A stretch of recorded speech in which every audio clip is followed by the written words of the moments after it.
Like करें, subscribe कीजिए, bell icon को दबाएं ताकि हमारे वीडियो सबसे पहले आपके पास पहुंच सके। फिर हुजूर फरमाते हैं बेटी की उसने अच्छी तरबियत की, यानी बच्चे के पैदाइश के बाद नाम ही अच्छा ना रखा बल्कि तरबियत। अब तरबियत का जो मरहला है बेटी का वो बड़ा नाजुक है। इंशाअल्लाह कल मेरा बयान औरतों में ख़ास तौर पे होने वाला है।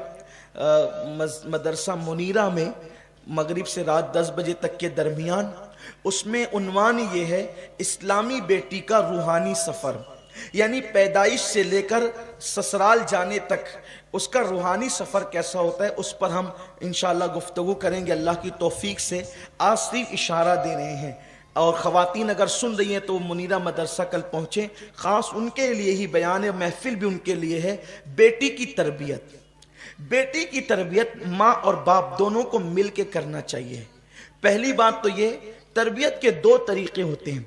एक तरबियत का तरीका ये होता है कि हम ज़बान से कहें, और एक तरबियत का तरीका ये होता है कि हम अपने किरदार से अपनी औलाद में किरदार को मुंतकिल करें। जब मियाँ बीवी ज़्यादा लड़ते हैं, एक बात, मियाँ बीवी में झगड़ा ज़्यादा होता है तो उसकी वजह से बच्चे एहसास कमतरी का शिकार हो जाते हैं और वो हमेशा ज़हनी तौर पर टेंशन में रहने लगते हैं।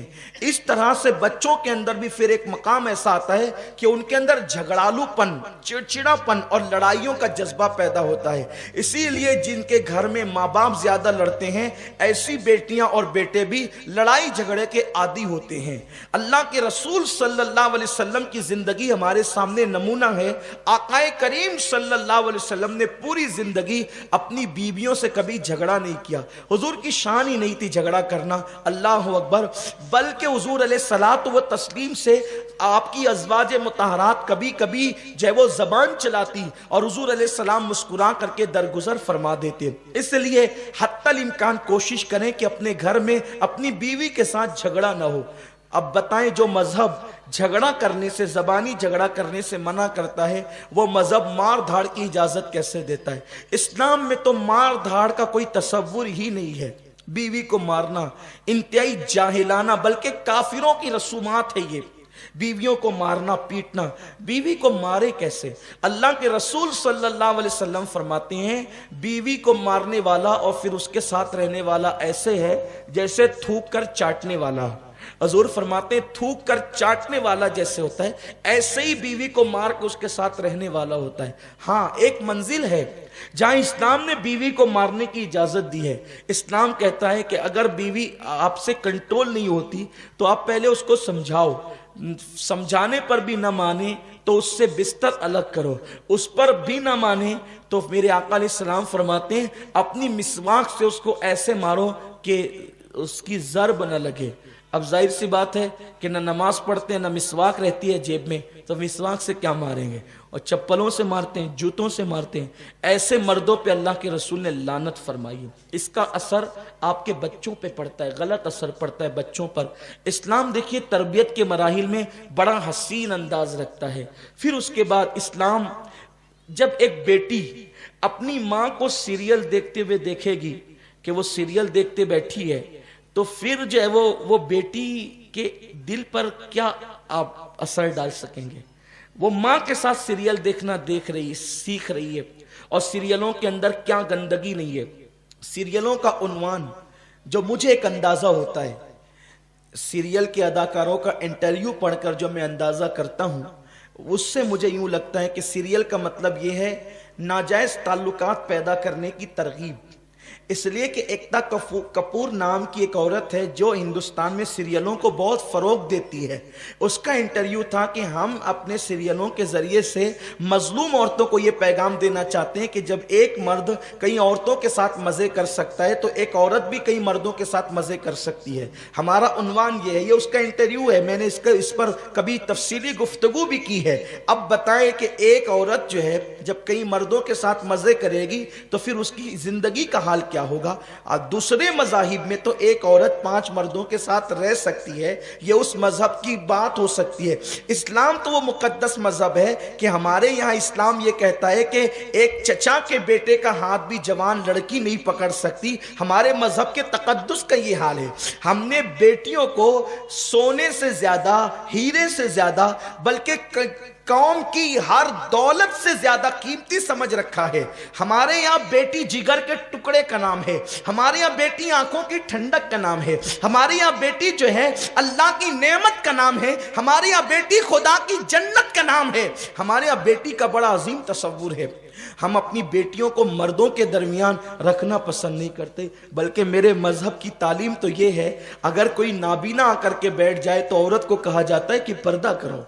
नाबीना से भी पर्दा करवाया जाता है, ये हमारे मजहब की तालीम है। लेकिन जो अब बताएं कि जब एक बेटी अपनी माँ के साथ सीरियल देखेगी, फिर उसके बाद हमने अपने बचपन में देखा था कि जब कभी कोई मेहमान आते थे तो गैर शादीशुदा बेटियों को उन मेहमानों के सामने बैठने की इजाज़त नहीं होती थी। ये हमारे यहाँ की तहजीब है, हिंदुस्तान की तहजीब। और जब औरतें जब कभी गुफ्तगू करती थी तो वहाँ नौजवान गैर शादीशुदा बेटियों की एंट्री नहीं होती थी। आज तो गैर शादीशुदा बेटियाँ इंटरनेट चलाती, उन बेटियों को इसलिए वहां बैठने नहीं दिया जाता था कि मेहमान आए, पता नहीं सास की कहानी कहेंगे, बहू का जिक्र करेंगे और माशरे का जिक्र करेंगे, मेरी बेटी इन बातों को सुनकर कहीं बिगड़ ना जाए, उस पर गलत असर पैदा ना हो, पता नहीं मेहमान क्या बात करेगा, हम उसको रोक नहीं सकते। तो मेहमानों के दरमियान बेटियों को बैठने की इजाजत नहीं होती थी, ऐसे हालात होते थे। लेकिन अब की कैफियत क्या है, अब के हालात क्या हैं? बेटियां तो इंटरनेट चला रही है, बेटियां तो फेसबुक चला रही है, बल्कि बेटियां तो अल्लाह अकबर अब माँ के साथ घूमने के लिए निकली है और बेपर्दा घूम रही है, माँ भी घूम रही है, बेटी भी घूम रही है। ये सूरत हाल है, ये हालात हैं। आप जानते हैं एक ऐसी बेटी है जिसने सिर्फ 4 साल की उम्र में कुरान हिफ्ज किया है, 4 साल की। उसी बेटी का नाम है सैयदा ज़ैनब कुबरा सलामुल्लाह अलैहा। कूफा में सबसे पहले कुरान मुकद्दस का दर्स शुरू करने वाली मुफस्सिर कुरान का नाम है सैयदा ज़ैनब कुबरा सलामुल्लाह अलैहा। कूफा की जमीन पे सबसे पहले खवातीन इस्लाम को कुरान की तफसीर सुनाने वाली सैयदा ज़ैनब है सलामुल्लाह अलैहा। आप गौर करें ये किसका असर था, ये असर किसका था? भाई, भतीजे, बेटे और भांजे सबकी लाशें घोड़ों से कुचली हुई है। उस वक्त हौसला औरतों को कहने वाली कि उठ के असर की नमाज पढ़ो, ये कहने वाली जात किसकी है? सैयदा ज़ैनब की। क्यों? ये हौसला किसका था? औरत तो बड़ी नाजुक होती है, औरत तो चूहे को मरा हुआ देखकर भी खाना खाना भूल जाती है। आखिर उस औरत के पास इतना जिगर कहां से आया था जिसको ज़ैनब कहते थे? जहां मर्दों का पित्ता पानी होता था वहां ज़ैनब क़यादत कर रही थी पूरे काफिले की। ज़ैनब गुफ्तगू कर रही थी अल्लाह अकबर पूरे काफिले का नुमाइंदा बनकर। ज़ैनब सालारे काफिला बन करके जो है मदीने मुनव्वरा तक के पूरे काफिले को ला रही थी। जहां ज़ैनुल आबिदीन इमाम पाक के आंसू न थमते थे वहां ज़ैनब थपकियां और तसल्लियां दे रही थी। आखिर एक औरत के अंदर इतने गुर, इतनी सिफात, इतना किरदार, इतना जज्बा, इतनी इस्तिकामत किसने पैदा किया था?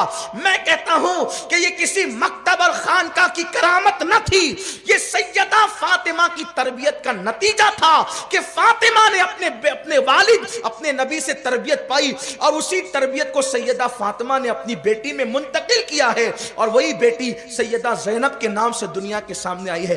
किरदार ज़ैनब इतना हसीन है कि सैयदा ज़ैनब कुबरा सलामुल्लाह अलैहा ने जहां मर्द की हिम्मत जवाब दे गई, वो काफिला देख करके मर्द रो पड़े, कभी कई मर्द बेहोश हो गए, कुछ लोगों ने जाने दे दी रो रो कर, लेकिन सैयदा ज़ैनब का हौसला था कि वो पूरे काफिले को तसल्ली दे रही थी। ये माँ की तरबियत का नतीजा था, माँ की तरबियत का नतीजा था। गोद में ज़ैनब पल रही थी सैयदा फातिमा के, तो गोया के फातिमा की गोद में दूसरी फातिमा, फातिमा सानी परवरिश पा रही थी और उनका लक़ब भी फातिमा सानी है, इसलिए कि नबी का किरदार लोगों ने सैयदा फातिमा में देखा है और फातिमा का किरदार लोगों ने ज़ैनब में देखा है। अगर ताइफ की वादियों के पत्थर पर मुस्तफ़ा जाने रहमत को सब्र करता हुआ देखना है तो कूफा की ज़मीन पर उसके बाजारों में ज़ैनब को चलता हुआ देख लो तो पता चलेगा कि वही ताइफ का अंदाज नबी ने फातिमा में मुंतकिल किया और फातिमा ने अपनी बेटी ज़ैनब में मुंतकिल फरमाया। आप नहीं देखते वहां पत्थर है, यहां गालियां हैं, वहां पर जो है वो शोर शराबा ओबाश लड़कों का है, यहां भी ओबाश लड़कों का शोर शराबा है। यूं कहा जा रहा है कि चोर उचक्के और डाकुओं की औलादें आई है, लेकिन कुर्बान जाए सैयदा ज़ैनब के पाए से बात में लग्जिश भी आती, सैयदा ज़ैनब के पाए से बात में। ये तरबियत का नतीजा। तरबियत बड़ी अजीम होती है। मैं सिर्फ मिलाने के लिए, समझाने के लिए कहता हूं, अगर भालू को नाचने की तरबियत दे दी जाए तो मदारी का भालू नाचने लगता है। शेर को नाचने की तरबियत मिल जाए तो सर्कस का शेर नाचने लगता है। तो ये तरबियत का नतीजा है। जब तरबियत शेर को नचा देती है तो गलत तरबियत इंसान के बच्चों को भी नचाती है। और आप देखेंगे कि जब तरबियत, अल्लाह अकबर, वली की चौखट पे बैठने वाले कुत्ते को जब औलिया की किरदार के फैजान की तरबियत मिलती है तो वो कुत्ते की शान क्या होती है कि अल्लाह ताला उस कुत्ते का जिक्र कुरान में फरमाता है। बात तरबियत की है। तरबियत, हम तरबियत नहीं करते अपनी औलाद की। पहली बात तो किसी के पास टाइम ही नहीं है औलाद को टाइम देने के लिए। घर में आते हैं, खाना खाते हैं, फौरन निकलते हैं दोस्त यारों के पास या टीवी खोल करके बैठ जाते हैं। कौन देता है टाइम तरबियत के लिए? और जब तक हम तरबियत ना देंगे हम कभी जो है अपनी औलाद से खैर की उम्मीद नहीं कर सकते। कम से कम हर माँ बाप 1 घंटा रोजाना, अल्लाह तौफीक दे तो अपनी औलाद को दे, उनको सहाबा की दास्तान बताएं, औलिया की दास्तान बताएं, सिद्दीकीन की दास्तान बताएं, करबला की दास्तान बताएं और अपने मजहब की तालीमात बताएं अपने नबी की शान क्या है। और ये काम सबसे हसीन अंदाज में माएँ कर सकती है। माँ सबसे अच्छा किरदार अदा कर सकती है इसमें। लेकिन अब जाहिर सी बात है माँ कोई दिलचस्पी नहीं है। माँ को पता है करबला क्या है, माँ को पता है ताइफ क्या है, माँ को पता है हुजूर की जिंदगी क्या है, माँ को पता है सहाबा की जिंदगी क्या है, कुछ नहीं पता। माँ का हाल तो ये है वो अपनी बेटी को गाली देती है। माओ का हाल ये है वो अपनी बेटी, और गालियां भी कैसी, मैं उन गालियों को नकल क्या करूं। लेकिन मुझे बड़े अफसोस के साथ कहना पड़ता है, मैंने इस्लाह करनी है आपकी। हम तो यहां तक सुनते हैं बाज बस्तियों में कि एक माँ अपनी बेटी को सौकन की गाली देती है। आप बताएं इस गाली का मतलब क्या हुआ? इससे गंदी गाली तो मैं समझता हूं कि कोई हो नहीं सकती। और ये कोई बस्तियों में ये कोई ऐप की बात ही नहीं है। बेटी को सौकन कह देना कोई ऐप की बात ही नहीं। आपने बेटी को क्या गाली दी? जब माँ अपनी बेटी को सौकन कहेगी गाली के तौर पर, उस बेटी का पहली बात तो उसे पता ही नहीं है कि इस गाली का मतलब क्या हो। इस गाली का मतलब यह हुआ कि वो अपनी बाप की बीवी बन गई। ये गाली है और बाज़ाब्ता हमारे समाज में दी जाती है। मैंने इन गालियों को बस्तियों में अपने कानों से सुना है, इसलिए मैं बतौर मजबूरी आज ये बात कहने पर यहां मजबूर हूं।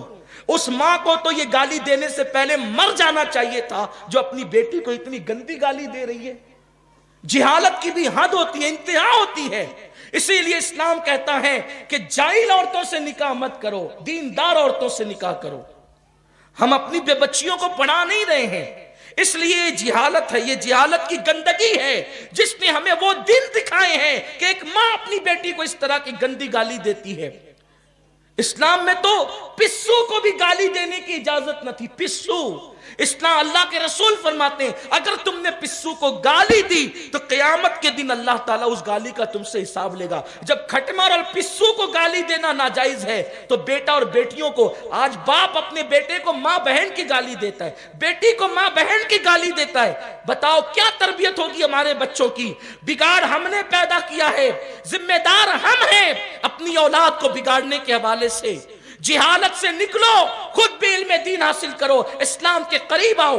नाराज कौन नहीं होता? सब नाराज होते हैं। नाराज होना ये फितरत है, लेकिन हालत नाराजगी में भी हजरत अनस इब्ने मालिक कहते हैं अल्लाह के रसूल सल्लल्लाहु अलैहि वसल्लम की मैं खिदमत में रहता था, बच्चा था। एक दिन हुजूर मुझसे नाराज हो गए इस पर कि मेरी माँ ने अंगूर दिए थे, मैं वो सारे अंगूर खा गया और खत्म कर गया। मेरी माँ ने कहा या रसूलल्लाह अंगूर पहुंचे। मेरे आका ने कहा कौन से अंगूर? कहा मैंने तो अनस के यहाँ से भेजा था अंगूर। कहा मैंने पूछा, आका ने पूछा मुझसे अनस अंगूर क्या किया? कहा हुजूर मैं खा गया। सरकार ने कहा ओ दो कान वाले, ये अंदाज है, ओ दो कान वाले। आका ने फरमाया, हुजूर हाफिज़ मिल्लत किसी पे नाराज होते तो शागिर्द से कहते थे ओ जन्नती, یہاں تو ناراض ہوتے ہیں تو مٹی پلیت کرتے ہیں، گالیاں دیتے ہیں. ماں بیٹے کو گالی دیتی ہے، تیرا جنازہ چلا جائے، اس کا جنازہ جائے گا تو آپ ہنسے گی کہ روئیں گی. آپ اپنے آپ کو ہی بد دعا دیتی ہے. یہ جہالت سے آپ کب نکلیں گے؟ آپ ہنسنے کی بات نہیں ہے. ماں بیٹے کو کی موت کی، اور اللہ کے رسول فرماتے ہیں ماں خوشی میں کہے یا غمی میں کہے، خوش ہو کے کہے یا ناراض ہو کے کہے، اس کی دعا بھی قبول ہے، بد دعا بھی قبول ہے. اس لیے اپنی اولاد کو بد دعا مت دیا کرو، کتنا بھی ستائے پریشان کرے دعا ہی دیا کرو. کمنٹ شیئر ضرور کریے.